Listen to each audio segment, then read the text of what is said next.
about Virginia Tech and Tennessee? Tennessee 11.5, 54.5 the total from Bristol Motor Speedway. They're expecting 160,000 people. Officials from the Guinness World Records will be on hand to authenticate the mark. 40,000 seats allotted for each school with the special student section as well. And you look at this picture, Teddy, there's going to be a lot of people who have a horrible view of the actual field.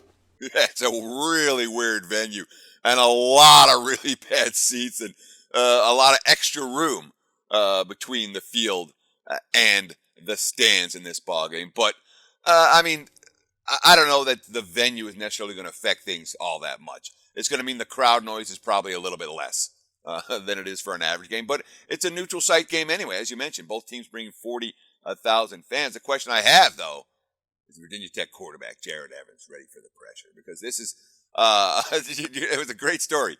He claimed to a Roanoke paper that the biggest crowd he played of in his JUCO was 250 people and thought he was kidding. And they looked it up and they realized the biggest crowd he played in in front of as a JUCO was 250 people. This quote stood out to me, and it made me, it's a one-way quote for me. When you read this, you don't bet Virginia Tech. You know, this is from Evans. He was asked about, can you handle the pressure? He goes, no, I'm worried about making sure I learn the million new plays that we got. That's not exactly a bet on quote from a QB that is, hasn't been in anywhere near this type of pressure situation before.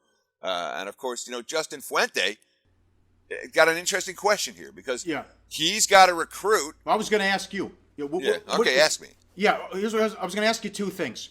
One, do you panic because Tennessee was so bad against App State and they were lucky to win? And number two, if you're Fuente, do you go fast and up tempo to show off for your recruits and the guys you're trying to get, or do you just let Foster do his thing on defense and try to grind out make it a close game as you're a huge underdog? What would I do, or what's Fuente going to do? Because it doesn't matter what I was going to do. I believe Fuente is going to play at his pace. Okay. When you read the nuance of what he's saying at Virginia Tech, he's not worried about taking some beatings. What he's worried about is getting his team into his offense and starting to recruit to that offense because Virginia Tech doesn't have that type of skill position talent right now. So I would expect them to play fast.